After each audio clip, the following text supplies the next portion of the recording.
უკვე ტრადიციულ ფრაზად გესმით, რომ ჩვენ ასეთი კარდი ჯერ არ გავუკეთებია, მაგრამ სიმართლეა, ასეთი მაგარი კარდი ჯერ გამას ისტორიაში არ ყოფილა. ფოლა დაბრუნდება და ებრძვის ეგრევე ვენუმს ეტაკება 65 კილოში. ყოფილი მეგობრები ბექა ვორიორ კორტავა და ელგუჯა ბიძი გოგია იმდენად დაინტერესდნენ ერთმანეთთან ბრძოლით, რომ გადადეს ყველა გეგმები და ჩვენც ჩაუნიშნეთ ბრძოლა. შიშველ მუშტებზე გაარკვევენ ურთიერთობებს გამას საბურავებში ყოფილი მეგობრები, ახლა კი მეტოქეები. არანაკლებად საინტერესოა საჩემპიონო ბრძოლა 84 კილოგრამში.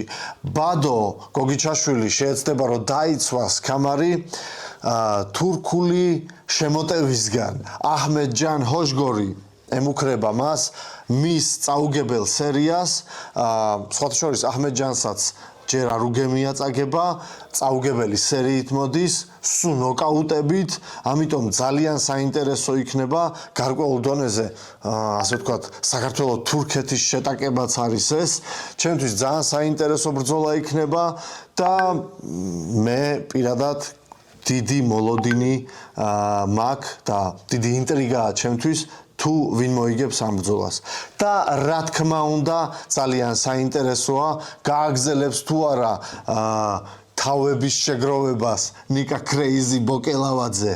ისევ შიშველ მუშტებით უტევს და უტევს ამჯერად საჩემპიონო ქამარს და ჩვენს ბრილიანტს უნდა რომ წაართვას ეს საჩემპიონო ქამარი.